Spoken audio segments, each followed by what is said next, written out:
Hi, this is Jen with Unchained Crochet.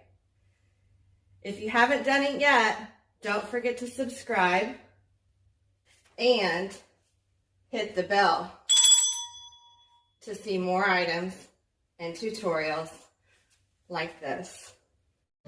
Hi y'all. Today I just wanted to share an idea, a technique, so to speak, of how to make an easy slipper. This one is not totally finished yet. I just wanted to show you what it looks like, the style of it. I think it's really cute.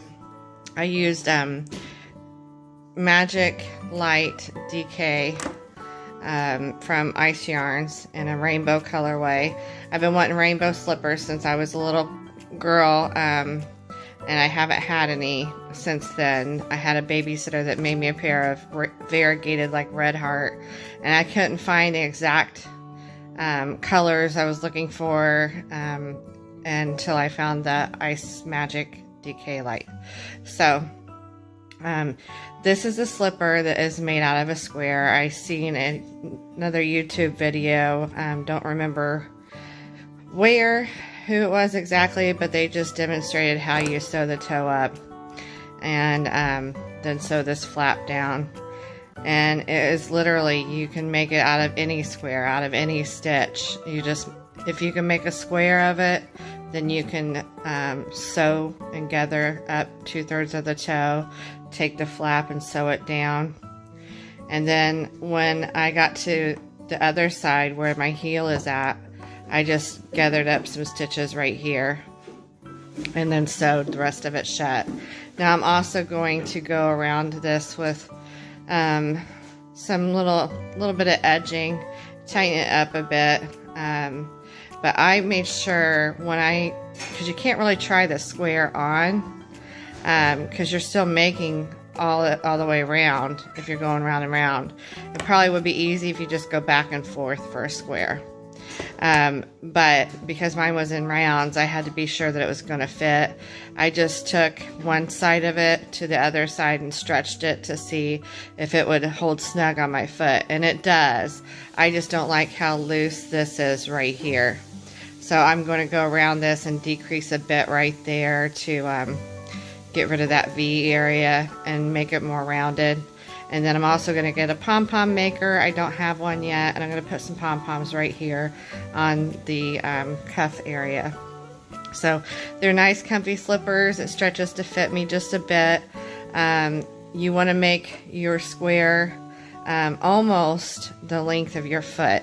You want it to have some stretch to it. You want that little pecker for the heel. That works very nicely for gathering up the heel, and draws it in a bit around your ankle right here.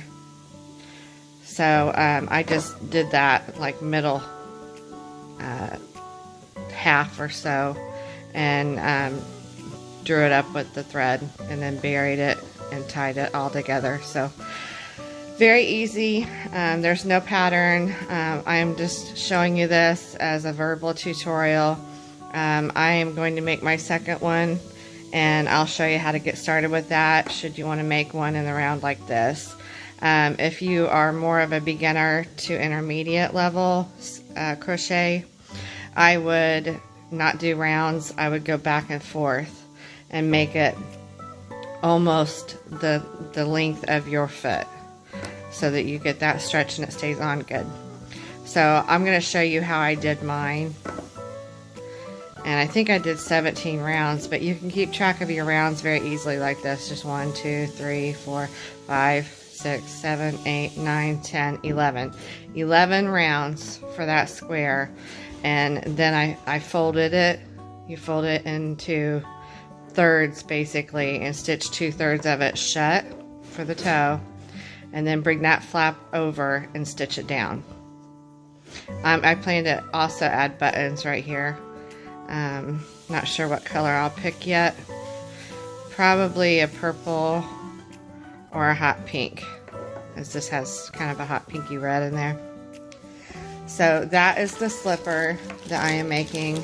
I did start this at PT today when I was waiting for just a second. They came and got me really quickly. So I'm going to show you I'm using a Bates hook. This will not even, if you get the magic DK from Ice Yarns, it won't even take you a whole skein. I caked this. It comes in just a regular ball with a ball band. It is a sport weight, a 3-weight. You can use any weight you want for your slipper.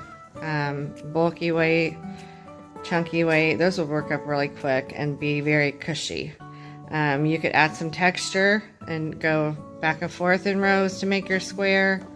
I would just start that first row to where your chain is stretched just a bit from your tip of your big toe to the back of your heel. So you don't want to have to stretch it on where it's uncomfortable to get it on, but you want it to have some stability to it where it stays on your feet. Alright, so enough said. Let's just go ahead and start with the slip knot. Leave yourself about 6 to 8 inches of tail. I like to go behind here, hook my yarn. Now you've made a little triangle. You're going to twist up with your hook, hold your triangle, pull that yarn over through, and pull through that first loop that you made. I like to leave about that much slack where it moves easily on the needle. So to get started with this square, I chain 3. Let me get my bracelet off. I had all my blingy jewelry on today, so get rid of that. It's annoying. So I've chained 3. Now I'm going to double crochet into that first chain.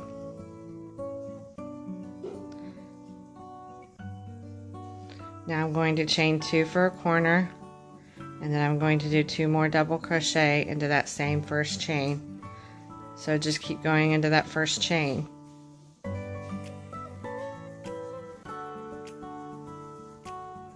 Chain 2 for a corner, 2 double crochet into the same chain again.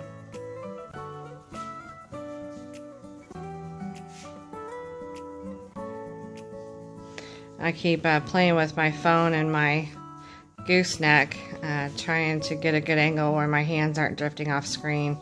I think I finally reached a good angle, but I'm always taking this thing off my desk. It clamps onto the desk, so then I've got to, get it all started again. Start over from scratch. So I should probably do something on the desk, maybe a crayon or something, and mark where I put it. So when you get 4 sets of those 2 double crochet pairs, you get 4 pairs. You're going to chain 2 for your last corner, and you're going to slip stitch to the top of the first chain 2 that you made, like so. You're going to chain 2, that counts as your first double crochet. You're going to double crochet into that next stitch, and then you're going to 2 double crochet into the corner. This is how you'll do every corner. 2 double crochet, chain 2, 2 double crochet. If you're using a chunkier yarn, a heavier weight yarn, you can be done with these in an evening. I've only stalled out because I've been holding it back as a tutorial. I waited to start the second one because I wanted to do a tutorial, and then when I didn't get enough done at PT, I'm like, I'm just going to take it home and start it at home again, and may as well just go ahead and bring you along for the ride because there's not that much done. And it's so super easy. There's no shaping to this other than how you sew it up. I mean, it's really, really a cool way to do a stylish slipper, and so easy. No counting. And I just literally eyeballed the heel.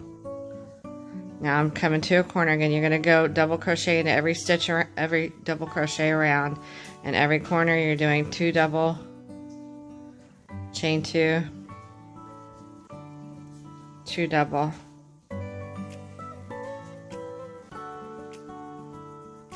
Now we're going to double crochet into that stitch, double crochet into the next, 2 double crochet, chain 2, 2 double crochet into that same corner,